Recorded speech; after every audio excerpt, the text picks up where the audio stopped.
Hey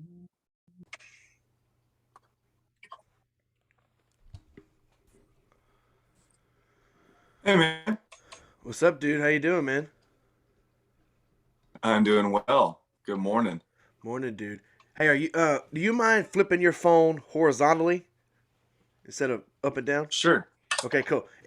Whenever I does sure. it, and because when I put them up on YouTube, it always ends up screwing with the video. So Oh, okay. I appreciate you doing that for me, man. Cool. Hold There we go. wait, which side's the? Okay, the camera's on that side. Okay, cool. Cool. Hold on. All right, cool. Oh, there we go. That works. Why is that was a thing? I just found a new little trick with my stand here. Or did I? I think I did. Heck yeah. All right. Let's try that. Does that Cool, man. work? That works, man. Cool, man. How you doing, dude? Thanks Cool. for thanks for thanks I'm for thanks for jumping on here for me. yeah, man. I'm happy to be here. So, It's a nice Monday morning, man. nice Monday morning, early 9 o'clock in the morning here. Where are you located at right now? Where are you at? We live 45 minutes outside of Nashville. Okay, so you're not too Um, fairly far. no, we kind of live out in the country a little bit. So, um, what about you? Are you in Nashville? No, man, I'm all the way down to Mississippi. Oh, heck yeah, man. Dude, I bet it's hot as heck there right now. Dude, it is. Let me see. It is. Dude, it's 9 o'clock in the morning. It is 94 degrees. Dude, I It's don't know the. how you do that. I'll be honest. Well, I'll give you one reason. One answer. Air conditioning and staying inside. I, Yeah, I mean, that's yeah. I mean, it's hot. Like I gotta mow the yard, and I'm like, that's gonna wait till like 6 o'clock tonight because at least it's 70 I degrees and know. not 95. I know, man. I gotta mow. It's funny you said that. I looked out at my yard and I was like, all right, it's time. it's, it's time. I gotta mow today. Now, when you mow? Because for me, that's my space where I think. I put headphones on, I'm listening to music, and I'm mowing the yard or I'm weed eating, whatever. It's just that's my time to think. So when you're just mowing the yard, is that kind of just it has to be done, or is that kind of like your thinking space? Oh, well, here's the thing. I lost my headphones that were noise canceling. Ah, And so now like my AirPods, we have a push mower or not a push mower, but a one of those 360 ones where you zero turn. you got to do that. Yeah, zero turn. And it's loud, man. Loud. I can't hear anything. So so basically now I just think it's interesting. It's basically the only time in my life where there's no noise, there's nothing, there's no phone. You just sit there and think. So I would say it's an interesting part of my life because you're forced to. Right. Yeah, and it's funny because I'll listen to podcasts or something, and with the mower, it does something to your hearing, and like it'll make all the voices in your headphone like sound chipmunkish. If that makes sense. Like the voices will be down a degree or up a degree. It always sounds weird. So it's an Right. interesting experience. Yeah, dude. I when you get out there in the heat of the summer, I hate mowing because it's just right now it's like you got to mow like every 3 days. It's insane. I don't, man, it's crazy. Every See, I do it at least. My grass doesn't grow as fast. I don't know what's wrong with it. My grass doesn't grow that fast. So like, once a week is usually good for me. I can usually go one a week, and then the Good. time, like if I mow it on a Monday and it sits till next Monday, I can look at next Monday and be like, okay, it's time to mow it because we have these. I don't know what, like the grass, and it comes up and it looks like a two-leaf clover. And it has like little black spots, like little tiny black seeds on it, and those are the most irritating. Plus, it's also love bug season here, and I can't even explain that. Yeah. Love bugs are crazy. Yeah, man. I don't know. It's we've got, we're in the country, but we've got like neighbors probably, I don't know, a few hundred yards away or whatever. And every time they mow their grass, there's this unspoken contract where if they mow their grass, you've got 72 hours to respond.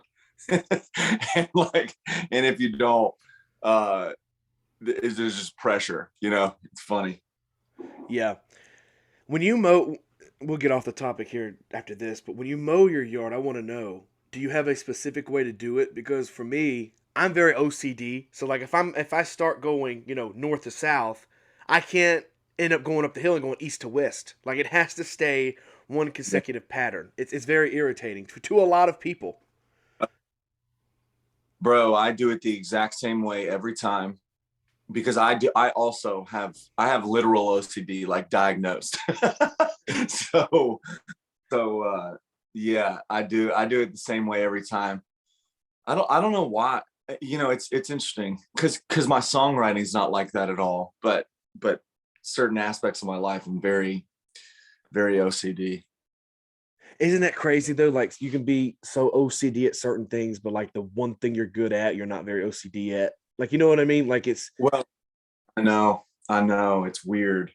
It's weird. There's certain things like I feel like I'm pretty OCD with co-writers until I'm really comfortable with them.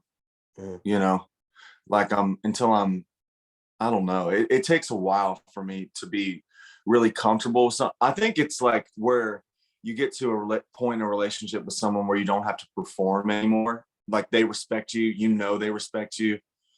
Like you don't gotta like play the game that you play when you're trying to impress somebody. That's the easiest way to get a terrible song, you yeah. know. Yeah.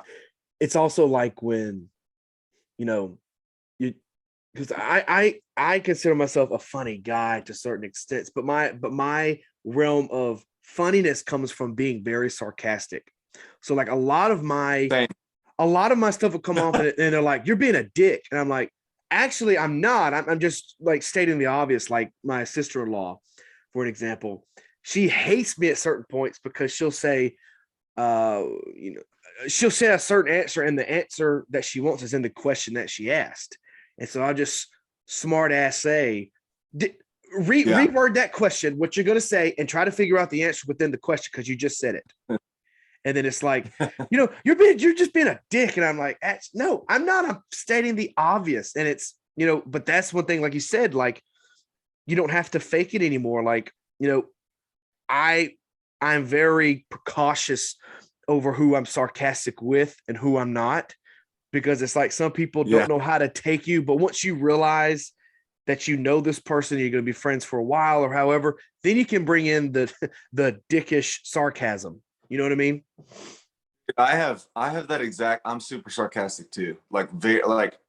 Very sarcastic. Like I listen to comedians like I don't know if you know who Tim Dillon is, but I he's just absolutely like do. the fun. Like he is the freaking just most sarcastic. Will go on a sarcastic rant about something that's all. It's all. What's the word? It's a type of comedy, satire. It's all Right. satire. He like and he'll take you on this journey. Right. Dude, I love that. I love that. But yeah, dude, you're right, man. I don't know why it takes so long for me, but it takes a while to get comfortable with people. I don't know. Like when I'm writing at least, Yeah. because there's that unspoken thing of, does this person think I'm good or not? And you're always trying to prove yourself. I mean, dude, half the people in this freaking business have personality disorders because we're all like trying to prove how good we are and that we mean something and that we're worth something. And that's why half of us get into this business, myself included. So, you know, there's just that unspoken, agreement, I would call it. Yeah. It's it's also crazy that you mentioned Tim Dillon. I love Bill Burr with a passion. Uh-huh. He's like one of my He's favorites. great. And I got on Facebook one time, right? And I was just in a goofy mood, and I was joking around. And it was a time a couple of years ago during the pandemic, and it was a time where I saw people saying motherhood was the hardest job in the world. And then it reminded me of a Bill Burr joke that had happened where he was like, "Oh, motherhood's the worst job in the world. How about running in a fire at 2 o'clock in the morning with nothing but pants on? Or being a redhead working in 100-degree heat, putting 10 on a 10 roof." It was that type of thing. Yeah. And I took it to Facebook. Yeah. I took it to Facebook. And you know how people that will assume you're meaning one thing, but they don't read the whole entire thing? Like, Dude, that internet is full of that. if they would have read the whole entire thing, I was basically word for wording his joke. And at the very end of it, I put the little asterisk thing, and I put, "This is all a joke. Asterisk end." Dude, I was getting lit up, and I was like, you're not even reading the whole thing. I'm saying at the end that this is a joke. I know motherhood's a real job. It's a joke. And it was crazy. Like, so that's why, I've taken a break from social media for a little bit. I just post the podcast when they go up, but just because it's that crazy. Like, you will say one thing and people, it's like they can't even take a joke anymore. Like, like it is absolutely bonkers. Yeah, it's somehow gotten really popular to be offended. Like, it's somehow like that's part of our culture now. Like, it's really it never used to be like that. It used to be the opposite, right? It used to be, at some point it flipped, but it used to kind of be like, in America, it was like, have thick skin. You can kind of make anything obviously there's discrimination. There's all of that exists. Of course, of course, but we used to have a different cultural attitude, I think. And now, like, you got comedians who've got to kind of put, they say that comedians are like the last line of defense for a culture, because before it like if comedians can't be honest and can't be funny, like, and can't basically tell the truth in their jokes, like, you're screwed. like your culture's screwed. And I always find that really interesting, where guys like Bill Burr, like, he's got a wife and kids, and I'm pretty sure his wife's a stay-at-home mom. Sure. And he respects her tremendously, but he's joking. It's a whole joke. But how many people came at him for that joke? Probably millions, So it's just, we're living in a different time than even 5 years ago. It's weird, man. I mean, it's weird, because I didn't grow up 1 year ago. That even 1 year ago, man, I didn't grow up with that. I mean, when I was growing up, it was like, if you're offended by something, be better. My parents, like, be better and have thick skin, and I don't know. That's the way I was kind of raised, and obviously I got my feelings hurt a lot, but it was just a different way to respond to that. I find it the same way, like success on a ladder. Like, when you're climbing your way to the top, you want to be at the top. All these people cheering and applauding. "You got it, Riley. You got it. Go, go." But when you get to that top, those same people that were cheering you on want the same shit you have, and they're going to swipe that ladder out from under you, and they're going to erase you from their mind. Like, it is crazy, the fact that they're like, "Oh," and that irritates me as well, where it's like, "I've known this guy for 15 years. Bitch, you never talked to me." Like, it's like, you never talked to me. So don't say I have your blessing now. I asked for a piece of gum and you told me to go screw myself or something. It's like, I never knew you. Yeah, dude. Yeah, I get it. There's a lot of that, man. The internet, man, has brought the worst out of humanity that probably anything else ever created has. The one thing, the one thing that irritated me, that kind of drove me off of social media for a while, was, I post my nephews all the time, because, I mean, I don't have kids. I don't want kids, but I just found a love for my nephews that, you never thought you would have. You know what I mean? Yeah. And I don't ever say their names on social media just because that's not my place to put their names out there. Sure. But I posted my nephew, my 3-year-old. We don't know for sure, but we may think that he may be a little bit autistic, or just because he's not doing the normal 3-year-olds. He's not talking. He's not doing. You can't get him off a bottle. The same stuff, right? Well, he has Yeah. this fascination with Disney, and he loves the Cars movies, Lightning McQueen and Mater and all that. Well, about an hour and a half south of me, going towards Jackson, Mississippi, there is somebody has taken cars, like actual cars, and they've decorated them to look like the actual characters from Cars. And Mm-hmm. I put on there, I was like, my nephew met his hero today. Do you Yeah. know how many people fussed at me because a hero was not considered a cartoon character? I was like, bruh, the dude is 3.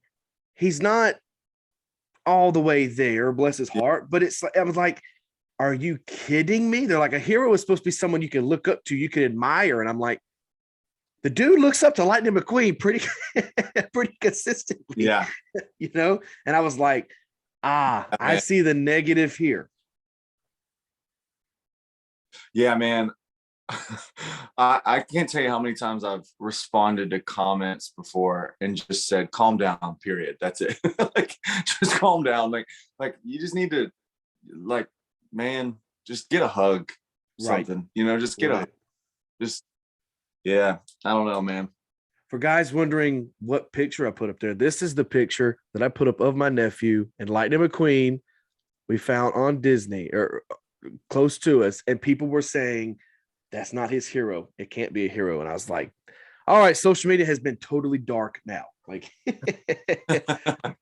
but yeah, dude, it's crazy. But man, look, we're only got a limited amount of time here. So I kind of want to know, your publicist set this up for me, and we were going through, and she sent me a copy of your new album, A Tale of Seven Cities, man. And I got to say, pretty good, brother. Pretty good.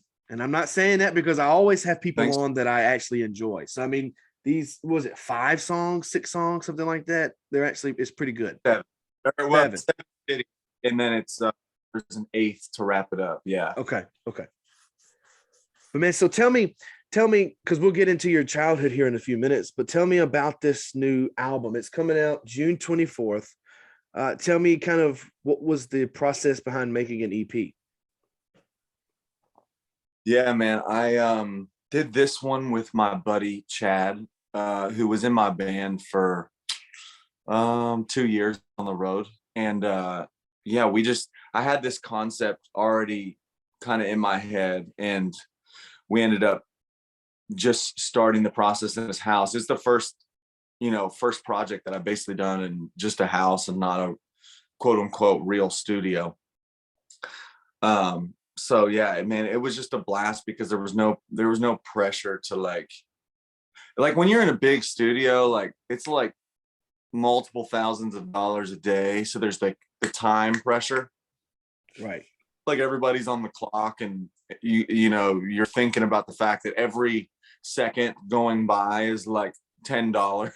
So it's like there's a lot of pressure, but this was different because there was no time crunch.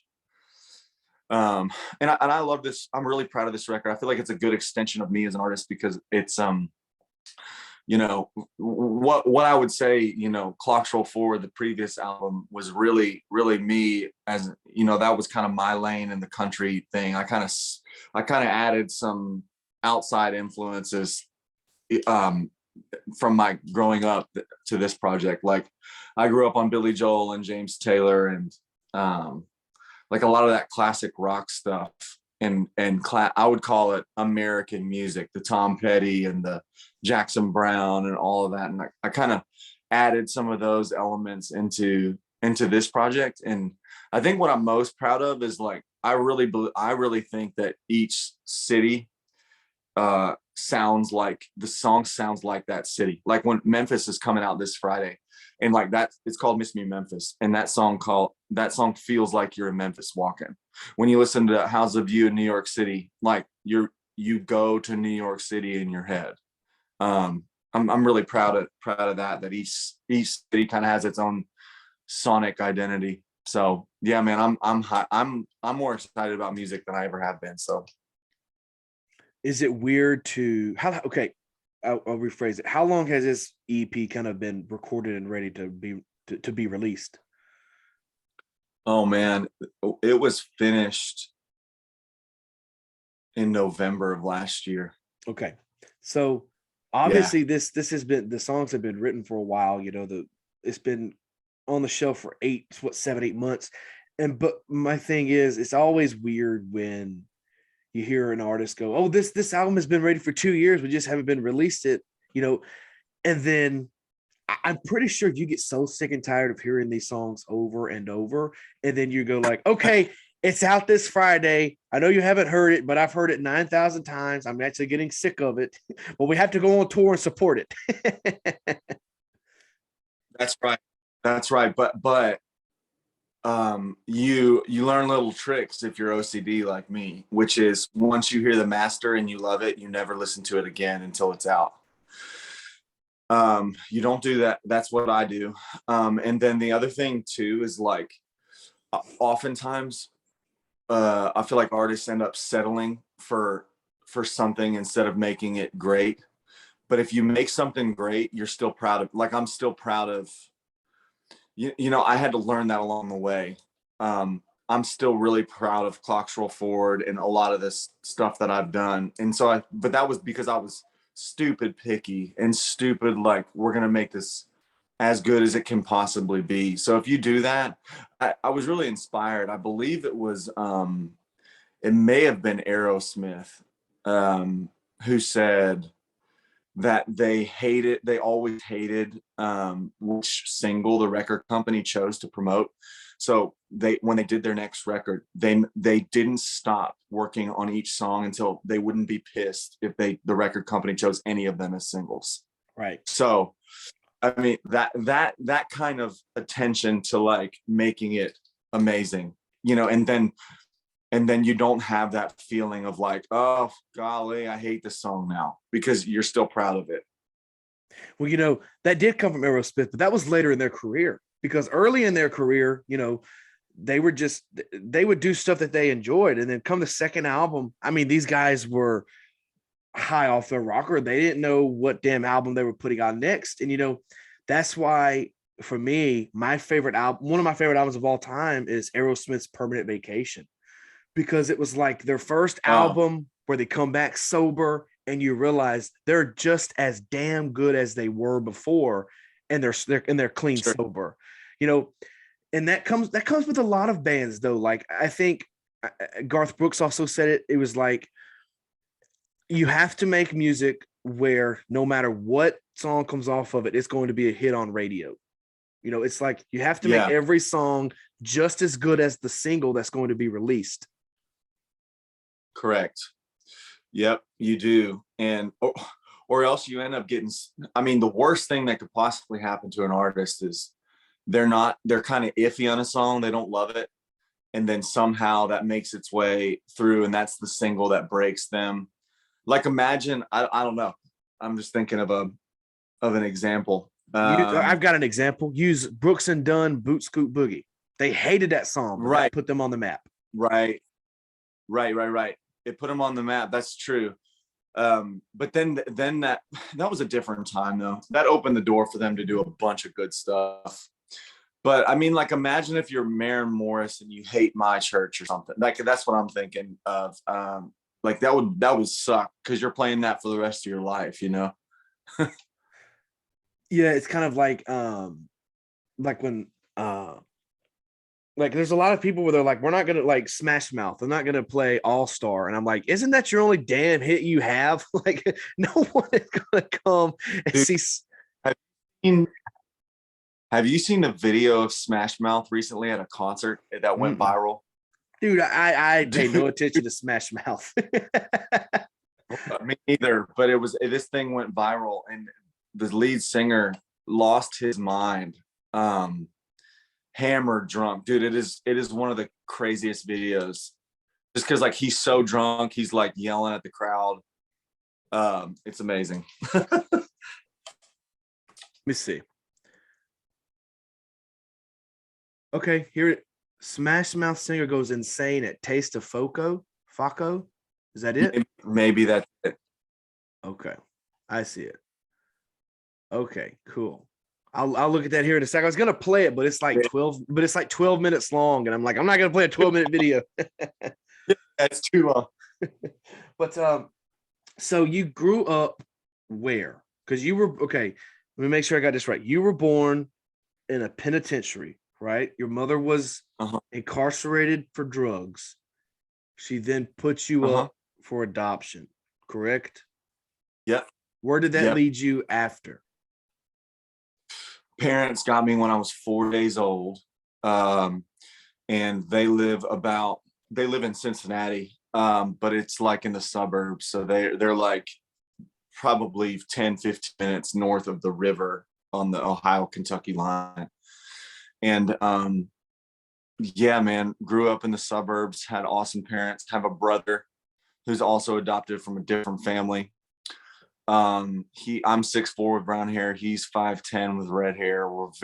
We couldn't be more different. I mean, it's like, but yeah, man, we grew up and we did everything, man. Like we were in Boy Scouts, we were in swim team. My parents basically made us do everything, and then we found what we liked. Right. I kind of wish my parents would have made me do that, would have made me do something. But they were like, hey, if you don't like it, because I'm not a sport person. I don't watch it. I don't know none of the rules. You know, it's crazy, but Sure. I kind of wish they would have made me do it so I wouldn't be so dumb you know what I mean, at the thought of it, because it's like I don't understand how people find it fun to go outside, throw a football, and run, 60 yards the other way when you could just sit inside and read a book. You know what I mean? Like it's crazy, because I was like, I wish I could know what that's like. Yeah. For me, I mean, I played college football, but I love basketball, and there was something about, dude, I'm like uber competitive. Like I took a personality test, and I'm out of 100 people in a room, I'm more competitive than 98 of them. So I'm very competitive. And so like I used to love to compete I used to love to win in basketball, like pick up or whatever. I don't know what it was about that.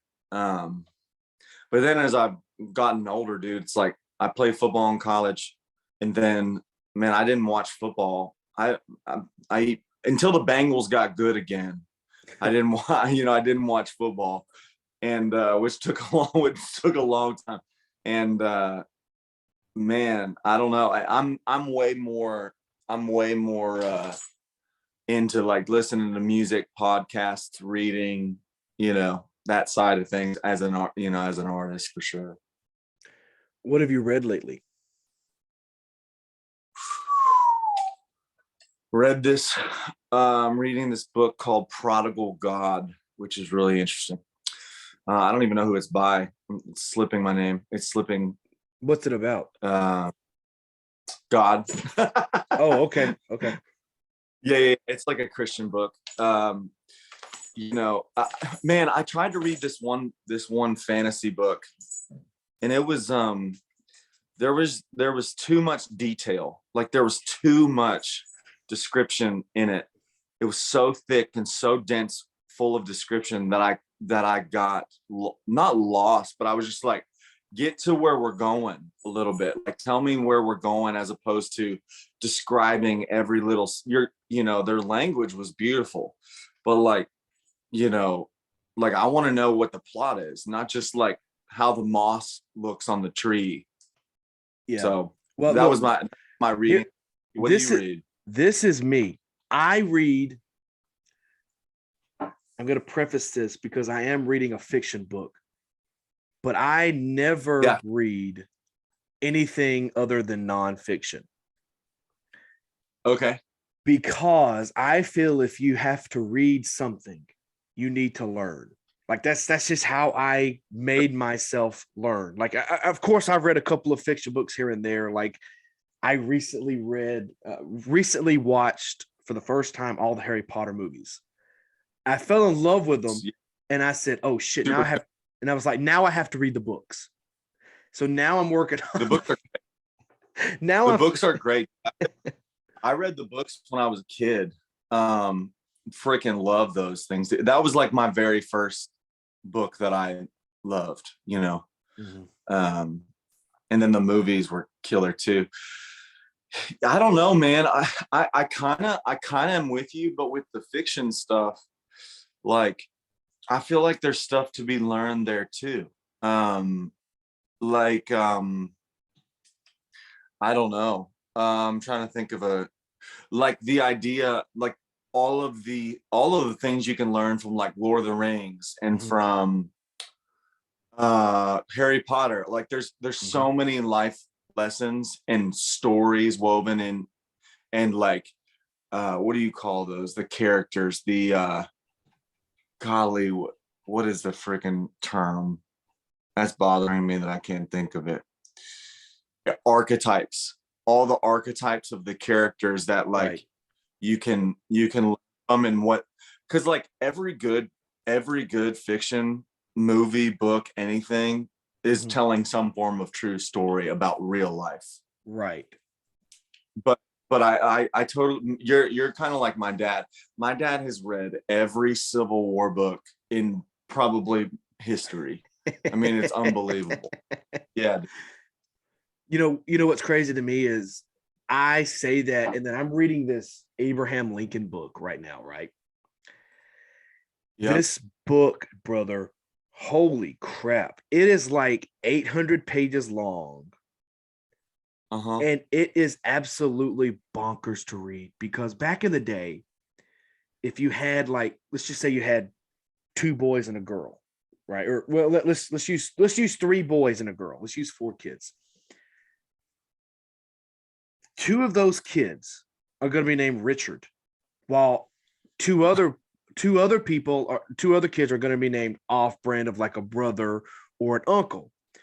And so it gets confusing because if the father's name is Richard, he's going to name two of his kids Richard while he has a father named Richard or an uncle named Richard. So now you're trying to follow six different Richards and trying to figure out which damn Richard is which Richard. So, Yeah.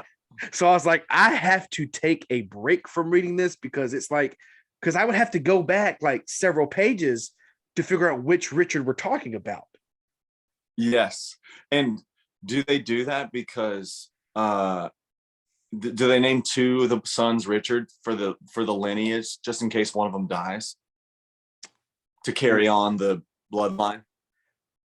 No, I just think that it wasn't a they didn't really care about names because it had to be you were only born back in the day to help work and to make money. That's really Yeah. the only reason you were born back in the day. So I don't think it was just this because now we have this thing in our society where you can't name your other kid the same name you named your first kid or anywhere Yeah. similar because it's going to confuse everybody. It's just, we're just lost in this constellation of time. You know what I mean? Like it's weird. But no, I just back Yeah. in the day, they were just born to help raise money. I mean, that's pretty much why they were born. Yeah. That's interesting. I could see why that. Yeah, that's interesting. I guarantee you my dad's read that book, by the way. Guaranteed. Uh, so, man, kind of tell me your background a little bit. So, at age 8, you started playing piano. Is that correct? Uh-huh. Yeah. Yeah. My parents got us a piano, free one, and drove 8 hours to go get it. And Mm-hmm. put it in a minivan, came back, and then we learned how to play on that thing and took lessons for a little bit. And I think, you know, it wasn't until I got good enough to enjoy what I was playing that I really started to excel at it. You know, when you first start, you're like clunking around, you can't play. So you're like, this sucks. I hate this. But when you get to the point where you're good enough to enjoy what you're hearing and playing. Right. It's fun, man. It's just fun. So, But yeah, then I played trombone through high school, mhm, and didn't write a song until I was probably 18, something like that. okay. Maybe my first song. Horrible song. um, but yeah, man, that's kind of my musical journey through high school for sure. Okay, when did you pick up the guitar for the first time and realize, oh, this is my thing? Yeah, so I was in later on in college. I always knew music theory because I was in like jazz band and stuff, so I knew all of the, Right. you know, all of the chord structures and all of that crap. Hmm. And so it was pretty easy for me to because I was still playing piano. It was pretty easy for me to transfer from piano to guitar. Obviously you got to like get it under your fingers and stuff. There's like skill to learn that, but it was pretty quick because I knew it really helped that I knew music theory. And so I'm good. I'm decent at guitar now, but I'm still much better at piano, and I write on both still. So it wasn't until my it's my wife now, but she was just my friend at the time, introduced me to country music because I grew up on a bunch of different stuff. But the closest to country I got was Garth Brooks. Dude, Garth Brooks was so freaking big that like he got into everybody's household regardless of who it was. It was just Right. Garth Brooks, and we had some I mean, dude, we had Jimmy Buffett. Jimmy Buffett's more country than half the stuff out today anyway. So Hmm. um uh and yeah, man, I grew up on that stuff, but it wasn't until my wife introduced me to Zach Brown Band, and I was smitten. I became obsessed with it. I was writing songs on my lunch break, and um you know for just for fun. And then I put some demos out and they worked online, and I got hooked, man. I was just like obsessed because when you get a little bit, when you're I didn't know it looking back, but it's like when you're adopted, I think there's something that happens to you where you feel like you got to prove yourself and make something of yourself, um without you even knowing it. And I don't know, that like when I got attention for my art, it just like fueled me, man. I was just obsessed. And a lot of, and but over the years I realized what really got me going wasn't just the attention from people. It was like the actual art of it. The actual creation gave me more life. Creation of songs gave me more life than the praise of people. So that's why I keep doing it, because I love it. I think everybody's first song that they write or first songs that they write are terrible. Like I used to write a little bit of, lyrics as well. And it would be crazy because you would go from talking about this girl to all of a sudden, for some reason, the next line is, but I have a truck that has tires. Like, like it would just be this terrible onset that made absolutely no sense. Correct. That is exactly where everyone starts. And in Nashville, they talk about we talk about basically writing like 500 songs before you get your first good one. like like the level of, or it's the 10,000 hours thing. Like it's just hard to be good at anything, first of all, and then it just takes time and a lot of effort and learning and humility um, to get good at it. So you're right, dude. You're right. My first hundreds of songs weren't good. I mean, they weren't terrible. Like there was potential there, but like to actually get good, like something that was like, this is excellent, that takes a long time. Yeah, man. It's crazy because, like, have you ever thought about this? Like, I was actually reading Judd Apatow. He's a comedian. I was reading his newest book Yeah. he's got, and they were talking about Elvis Presley. And they were like, Hmm. here's this guy that is the king of rock and roll, the biggest damn superstar on the planet when he was alive. this guy never wrote any of his music. Most of the songs that he had, Yeah. he stole from other artists because, and no other Yeah. artist said shit to him because he was Elvis Presley. What are you going to do? And Yeah. That's it's crazy. and it's funny because when they were saying that, isn't it crazy that this white boy is up here singing these black people songs, dancing like the black people, Yeah. and is getting praise, but the black people can't do it because it's the wrong thing to do. And I sat there and I thought about it, and I was like, damn, they're 100% right. Like he's taking, because he grew up in Tupelo, Mississippi, which is not far from me, and he went to all these black churches, and that's kind of where he found his love for music and for God and for gospel. And Yeah. it's amazing how, you know what I mean? Like it's like when Dolly Parton, Elvis wanted to record "I Will Always Love You," and he wanted songwriting credits for it. And she said, as much as I hate to do this, I'm gonna have to turn you down. I can't do that. And it was, Yeah. because then it would be like, if she did that, where the hell would the song be at now? Like, would Whitney Houston would have recorded the iconic song we know now, or would it just be lost like a Willie Nelson song? Because Elvis covered Willie Nelson all the time. Uh-huh. Yeah, dude, they had a big issue with that. Starting out in the Appalachian Mountains, I'm pretty sure. Like there was if I'm not mistaken, there was a ton of folk kind of country bluegrass songs that were written in the hills up there, and they would come, if I'm not mistaken, they would come down and basically steal those songs and record them, and those people never got credit. It's crazy because isn't it crazy though? And I'm going to say this, isn't it crazy that 98% of the country musicians are white straight guys, correct? Country music come from Africa, come from black people, and these people are, you know what I mean? Like it's crazy because country music originated in Africa with the banjo and the pipes. And then people are like, hey man, black people need to listen to hip hop because it come from them first. Actually, no, hip hop come from a white guy while country music come from a black guy. It's interesting. It's crazy it's crazy how the origins of these genres happen, and then the people that just get stuck in the middle of it. Yeah, it makes sense. I mean, also too, like there's similarities between, I mean, country, blues, gospel.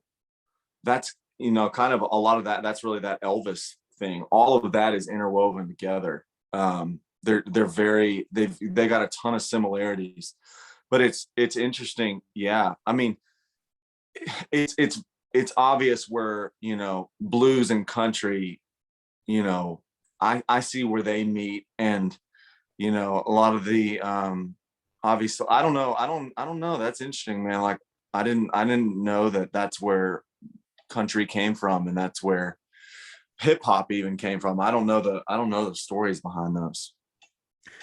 Yeah, I mean, it's just a weird topic to get into with somebody that's not, you know what I mean? Like I hear here at my house, we get into arguments because I educate myself before I speak upon it, right? Like I'm going to, if I read something and I find, oh shit, that's interesting, then I'm going to read everything I can about this certain topic. And then it irritates me when people on social media or just out in public think that they're right about a certain topic or a situation. I argue the fact, and I never argue if I do not know something. Like I'm not going to argue about what color signs should be, because I'm not an expert on signs or why the stop sign is an octagon. I don't know about that, but I will argue about music, where it comes from, how this happens in a heartbeat. And you're going to sit there and listen and just deny it, because it's like, I don't argue unless I know I'm right with something. You know what I mean? And that I bring that up because I want to know, how stubborn are you in certain situations like that? Or just like, if you know something's right and people are seeing they're spreading the wrong information, kind of what's your take on that? How do you deal with that? Well, it depends on the situation. Like I definitely obviously might get frustrated, but it depends on what that thing is too. Like, is that something defaming my character, or is it somebody who has the history of country music wrong? Those two things are very different. But I don't know, man. When I'm at my best, I try to give people grace. When I'm at my worst, I cut people down. That's just the truth. But you're human. but you're also human though. Like, you know what I mean? Like I'm certainly human.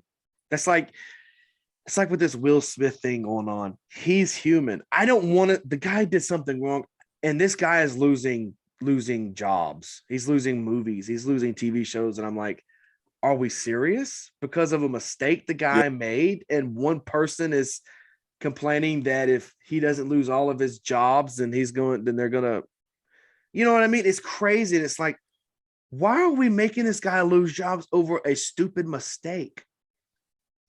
You know what I mean? Like, the guy. Well, he didn't necessarily apologize, though, did he? Did he? I have no idea. I've watched.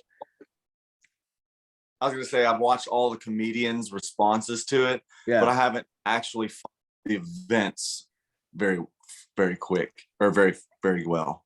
He basically did so he wouldn't get in trouble, but he still apologized. Like, it doesn't matter if you mean it or not. If you said, "Hey, look, I apologize for what happened," then I'm okay with it, because, but it's just the fact that, so what if he didn't apologize? He still made a stupid mistake. Right. Why, right. And that's what America is doing today. They're canceling all these people for mistakes that they've made. And I'm like, do you know how many mistakes I've made in my past? A certain thing that I shouldn't have told somebody, or something that I should not have done. And is that going? Well, the problem is, I was going to say, the problem is if we cancel people for that, then the logical end of cancel culture is that we're all canceled. Right. And that the last person standing has to cancel themselves. Because, like, that's the logical conclusion. I mean, there's nobody that there's people who act like it, certainly, but there's nobody who's spotless, and I don't know, man, it's a dangerous thing, because it's really just like, it's really just self-righteousness. It's like, you think you're better than somebody else. So if they try to make amends and apologize, and you don't forgive them or whatever, or let them come back from where they've came from, and that you screw yourself in that too. And it's like people that say, they think they're better than everybody. Damn, maybe they are. Maybe they're better than me. So let them feel that way. Shit, they may be. But it's just a crazy time and place to be in the United States of America. You know what I mean? Like, but we're going to look back in 30 years when we're, 50, 60 years old, and we're going to be like, remember that time when all this was crazy, but then now all this other shit's happening that's more crazy than what was happening before? Man, I hope not, but I also think that's probably true. That's probably true. Man, what is yeah. Have you ever done like a podcast or a long form interview before? Yeah, I used to have my own podcast during the pandemic. Yeah. Okay. It was called Raleigh's Roast.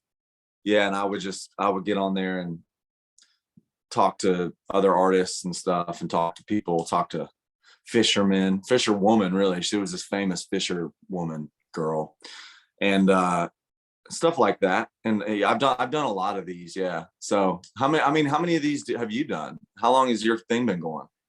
Let's see. I've been doing it for 5 years, and I've got almost 500. Oh, wow. I've got almost 500 episodes. So, yeah, dude, that's a lot. It's a lot. And we just now got to the point where you know, and it's crazy because you do it for 5 years, you know, you're thinking, oh, in a year it's going to catch on. But then we just got 2 sponsors on the podcast after 5 years. And, you know, Yeah, it's crazy. And it's like, but you know what? You know how damn thankful I am for those 2 sponsors that stuck with me through my stupidity. for sure, dude. I mean, yeah, everything looks every when you start getting some form of success, everyone else thinks it happens so quick and easy. But behind the scenes, there's typically years of grinding, Dude, do you know how you many know? times I've quit this bitch? Yeah. I quit and I'm You like, know, I'm not doing this. No, I need to get a regular job. I've I need to get a. almost quit. What was that? I said I've almost quit music 100 times. Easy. Yeah. And then you're like, you know what? Fuck it, I'm going to bed. And then you wake up the next morning and you're like, you know what? I overreacted last night. Correct. but I Yeah, think that that's happens to me.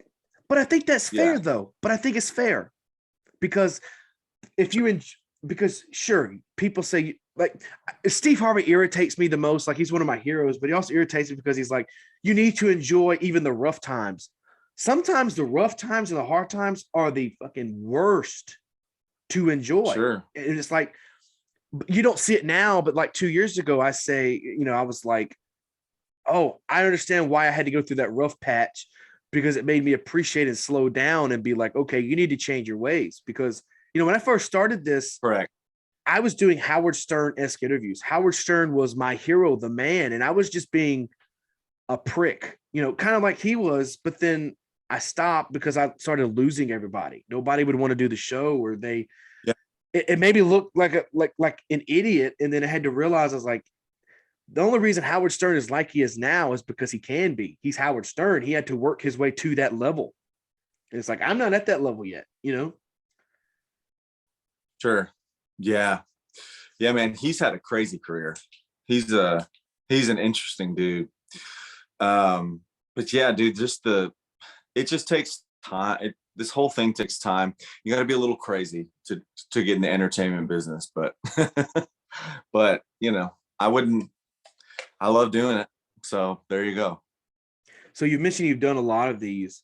Kind of as we wind down here, what is one question you're always going to get when you interview? You know for a fact, oh my God, they're going to ask me about this.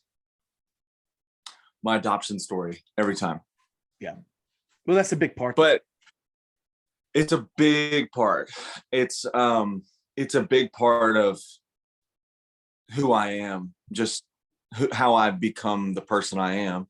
And dude, you can't escape the bloodline, man. Like you even if you weren't raised, like I met my birth mom like a few years ago, and she was a wonderful woman, and we share so many attributes that have nothing to do with the way I was raised, because she wasn't around when I was being raised. And we were very similar in so many things. I was like, this is so interesting, because like you know, we even physically we look the same, but like our quirks, like our personalities, I was like, oh, there's definitely a genetic component to that. Like but then there's like parts of me that are really like my parents who raised me, you know. So it's an interesting, I don't think they've quite figured out the nature versus nurture thing yet, but maybe someday they will. What's a question or a topic, you know, going into the interview that you'll never get asked? And you're like, damn, I wish they would ask me about this. Ooh.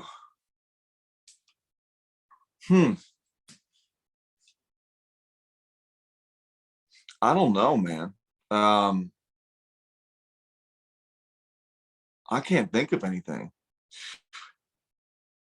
because a lot of what I'm, you know, well, I'll say this. My faith is a big part about who I am. Like I'm not a crazy whatever, but I'm a believer. And that the reason I say that is because that is a really crucial and central part to who I am, even as a songwriter, as a musician, all of every part about me.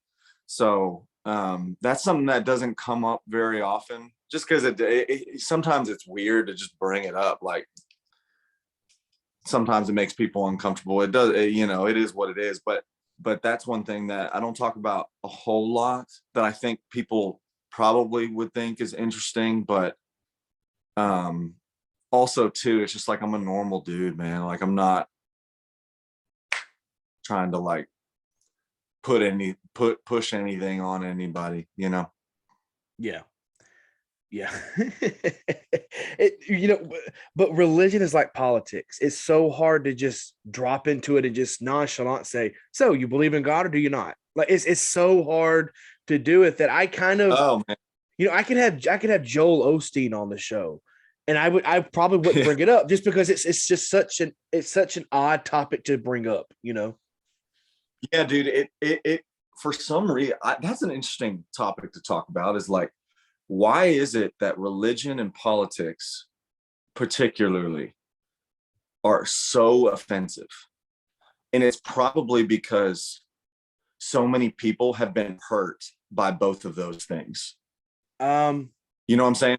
Deep rooted hurt from I can church. And yeah, I can go ahead. I can attest to that because I've been hurt by both dramatically. Like, yeah, I don't want to take up all the time, but it's like when no, this is good stuff.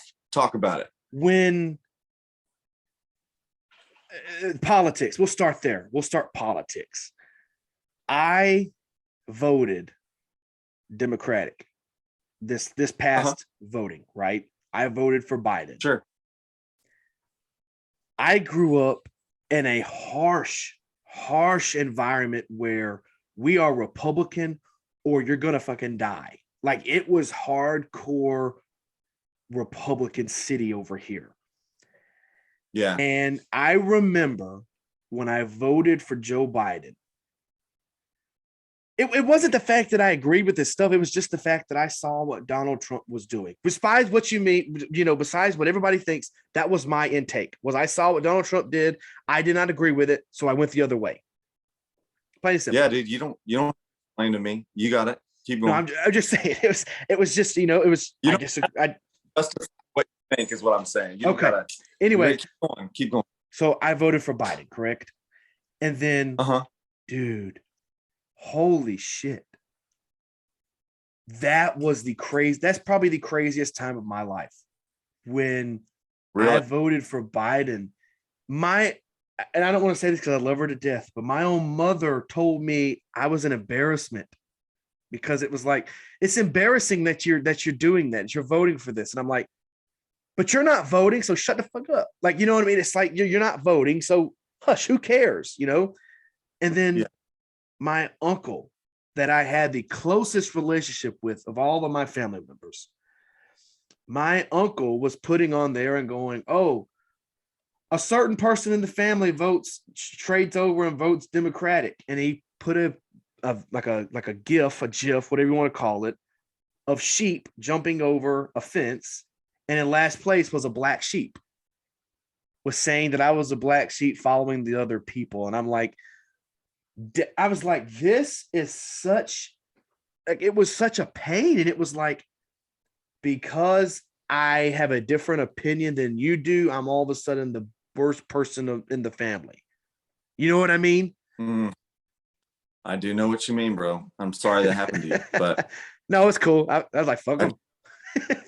And I totally get the idea of the black sheep, man, because interestingly enough, one of the things that I have felt like my whole life is the black sheep, but I haven't heard it described like the way you just said, because the black sheep, my birth mother told me she was the black sheep of her family.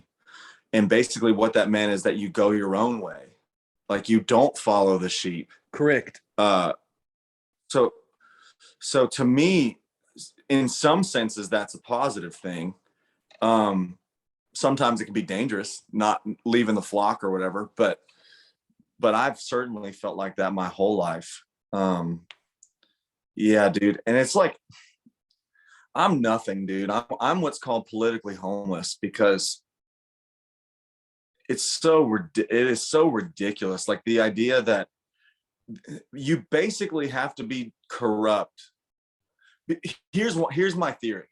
You've got to be corrupt to get us to a certain level of power, because there are other people who are bent more towards evil that are willing to do it, who will stomp you to the ground to get there. 100%. And so the idea that you can, yeah, the idea that anyone on any side can get anywhere in positions of power when there are other people that will literally take you the frick down to get there.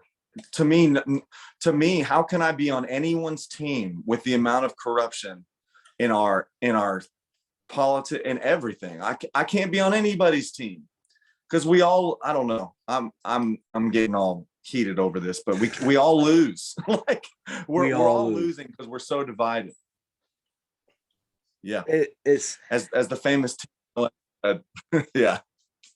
No, I understand. Anyways, No, I understand because, but there's also a positive with the political thing was I became so, educated into this thing and the politics, and I educated my family, like my mom, dad, brother, sister.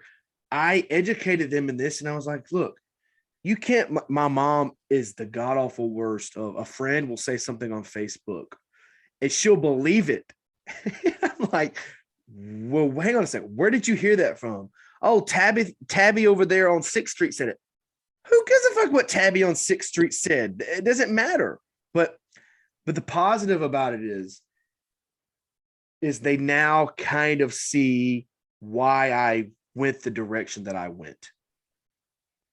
Because now, despite what you want to say, there are more jobs opening up. The economy is getting a lot more, it's increasing a lot more than what it was before. And I think they're finally seeing that. And they're finally giving my dad an opportunity to take another job and to go. And I was like, what was such the big deal about the fuss that happened 2 years ago? Sure. Yeah. That's interesting, man.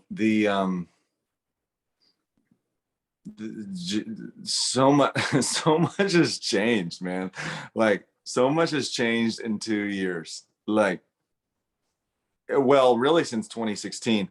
Like so many people, Trump was just a very dividing figure. Love him. So many people. It was almost, there wasn't many people who were in the middle. There were people in the middle as far as with him. I don't think like so. I think you either loved him or hated him. Like I seriously, I don't think there was a middle. I think you loved him or hated him. For the most part. But there were people who would say things like, I like his policies, not his personality. People would say that. Sure. But for the most part, you're right. There was like the love for him and admiration, and then extreme hatred. So,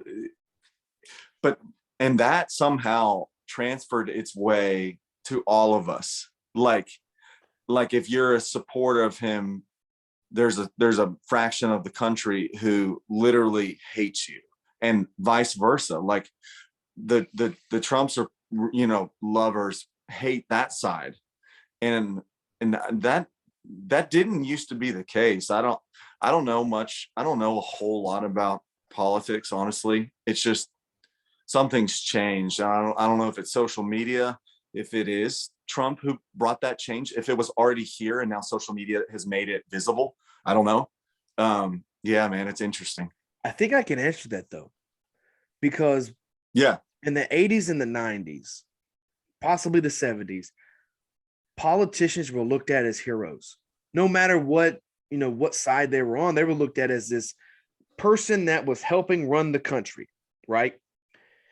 Sure. But then somewhere along the way, comedy got corrupt, and now it was the cool thing to make fun of politics. Now it was a cool thing to make fun of presidents, governors, branches. It was, and I think comedy has as much positive as it has. I think it has a big negative on the political side as well. Sure. Yeah, man, that's interesting stuff. I don't know.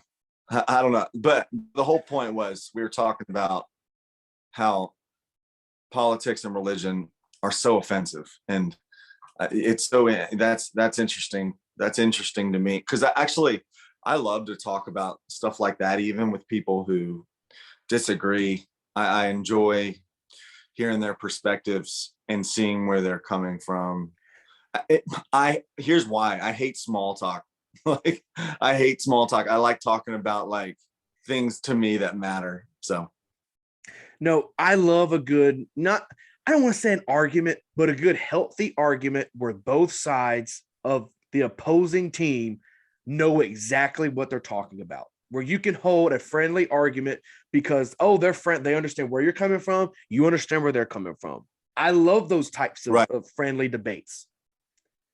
same.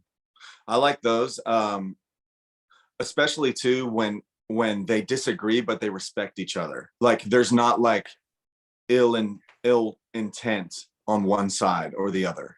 Right. Yeah. Well, look, man, we've So been on we've been on an hour, so I got a couple more questions for you, and I'll let you go. okay, cool, buddy. All right, you're eating dinner, right? Let's do a fantasy thing. You have two people, two alive celebrities that you would want to eat with. Who would be those two alive celebrities? Cool.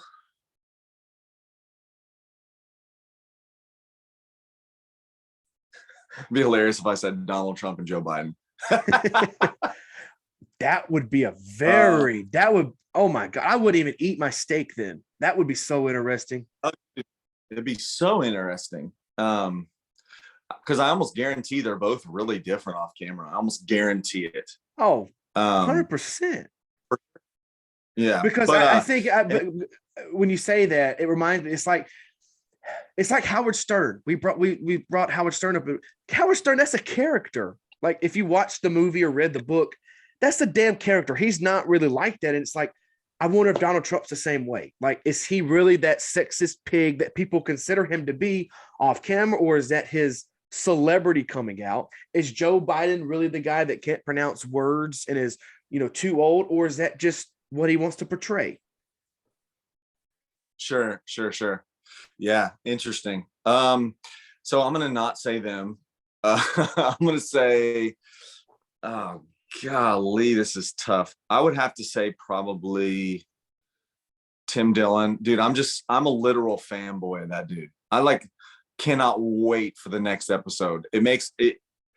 I feel like it's really weird because me and Tim Dillon disagree on a lot of things, but he gets me, dude. It's weird. That dude, he understands he basically tells the truth about how screwed up things are. That's basically what he does.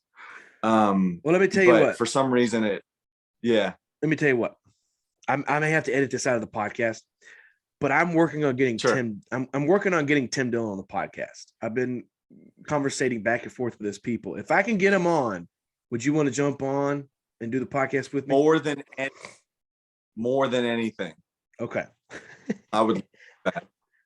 All right. So Tim Dillon is one. And I would say, honestly, man, probably either James Taylor or Billy Joel, because I would want to just pick their brain stuff, and I would want to hear stories because I just have loved those dudes' music for so long. Yeah. If I got a third, I would say Dolly Parton. I would say, we probably don't care, but I would say I would have Mark Cuban. I love Mark Cuban with a passion. That is my guy. So I would have Mark Cuban. Yeah, dude. Because I would love, and these are the people that I just want to pick their brain. I want to know what they're thinking, how their problem solving works, better than mine. And here's where I struggle with this one. It's like, do I want Bruce Springsteen? Do I want Paul Stanley of Kiss, or do I want Steven Tyler of Aerosmith? And it's like, I moved. What was that? You want who was the first one you said? Springsteen. You want Springsteen, bro. Okay. I was flipping it up and down. I was like, man, because it's like I would say some of my comedic heroes or comedic people that I look up to, but they're kind of really reachable. Like there's some that I'm a fan of that are not that actually giant, and they actually like to interfere with their fans. So some comedy people may not be that hard to reach out to, unless it's like Joe Rogan or somebody like that. But I wouldn't want to sit with Joe Rogan. He infuriates me a lot. But so probably Mark Cuban, and I guess I'm gonna have to go with Bruce Springsteen. That guy to me, holy crap! That guy to me is the river. The River from Bruce Springsteen is one of the greatest albums of all time. I don't give a shit what nobody says. Yes, it is. You're right. I also like what was his very first one too? Was it Born to Run? Was that? I think that was his second one. Okay. Yeah. Born to Run was a great one. But all right, so we did two alive. Let's do the two dead. Now, the thing with this, I'm going to keep Jesus Christ out of it. Going to keep Buddha. Going to keep all of those spiritual aspects out of it, because obviously you're going to have to pick Jesus or Buddha, whoever, you know what I mean? You're going to have to pick that person. So let's take them out of it. Yeah. Gotta be Johnny Cash for one for me. Would love to talk to that dude.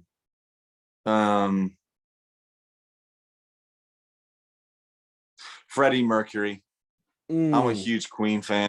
Dude, Freddie Mercury. I'd love to talk to him. That's a good one. Yep. Freddie's I hate to say it, man. Freddie might be the GOAT. He might be the GOAT, man. He might be the GOAT. Who would you pick? One for sure would be Elvis Presley. For sure. Sure. Without a doubt. I think of Hey, but he's still alive. I'm kidding. I've thought about it. You know, I used to be big. I still enjoy conspiracy theories. I never believe any of them, but I find them just so fascinating that I research them, because it's like, how crazy are these people to come up with these things? Yeah. And then the issue is like sometimes there's like a little truth in it, and there's like details that are incredibly disturbing. But yeah, anyways, you're right. Elvis Presley, man, that would be killer too. That would be tough. I want 3. I'll take Elvis too. I would do Elvis, and I have to have a president. I have to have a president, just because I'm so fascinated with that side. Nixon. Maybe Lincoln. Maybe Abraham Lincoln. Just because that guy Lincoln would be. But also Lincoln would be awesome. George Washington would be a great one, because George Washington had the opportunity of being president for the rest of his life, and he said no, everybody should just have one term that's 4 years. And he'll be like, why, dude? Like, how different the country would be, like why he saw it differently than the normal people. So I would probably say Abraham Lincoln, though. Like, people would say John F. Kennedy. Yeah. But those damn Kennedys, bro. I watched that Marilyn Monroe documentary they did on Netflix. Those Kennedys are freaking crazy. Are they? I haven't watched that. Dude, oh my goodness, bro. I'm not gonna say too much, but those, because we'll get into a long spiel. But those Kennedys, they were some powerful people. And when you get into some powerful people, you piss a powerful person off, you don't know what's going to happen. Yeah. Ooh. Yep. But speaking of Elvis, real quick, have you seen the trailer for the new Elvis movie? No. I haven't. Dude, Dude, Looks good. let me tell you something. I saw Walk the Line, the Johnny Cash one, right, with Joaquin Phoenix and Yeah. Reese Witherspoon. So good. That's one. Even So though good. it's very, very wrong, very incorrect, it's still one of my favorite biopic movies of all time. Like, it is Yeah. incredible. But this It's Elvis, great. Yeah. this Elvis one, man. Let me tell you something. This Elvis is absolutely. I mean, it looks so damn good. Tom Hanks does a fantastic job. It's crazy. Yeah, dude. I got to check that out. I'll definitely watch that. Just a second here. Let me show you what we're going to do. I've never done this before on a podcast. We're going to do a live reaction. I want you to watch this Elvis trailer. Okay. You down for that? Yeah. We'll do that and we'll let you go because I want to see your reaction and and your reaction as well. So let's see here. Okay. Let's see here. All right. Let me know if you can hear this when I play it. All this is going to be edited down, brother, so don't worry about it. All right.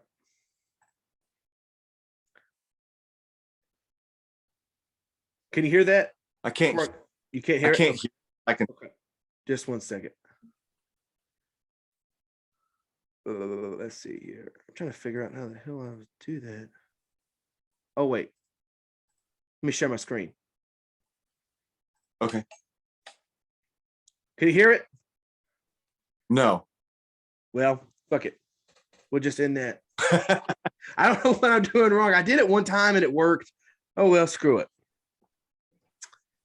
No, dude, I'll check it out though. I know how to. Well, brother, look, thanks for joining in on the podcast. This is going to be the worst. This is going to be the worst interview you've ever done. I guarantee it. You're going to. No, man, it's been fun. I appreciate you having me on, dude. It's always, man, we talked about some interesting stuff. So good stuff, man. Yeah, man. Look, dude, I appreciate it. Go ahead. I've had you over an hour. So go ahead, take as much time as you need. Tell the people anything you got going on, promote your stuff. All the time is yours. Yeah. So on social media, all my stuff is just at Raleigh Keegan, and I'm on Spotify and all of that stuff. Everywhere you find music under Raleigh Keegan. So it's pretty simple. So I'd love for y'all to check me out, and got this new project coming out I'm really excited about. So all right, Riley. Look, brother, I appreciate it. Once this goes live, maybe next week, maybe the next week, I'm not too sure. But when it goes up, cool. I will tag you on all the Instagram stuff and all that good stuff. Awesome, dude. All right, brother, I appreciate it, brother. Man. Have a yeah, man, you too.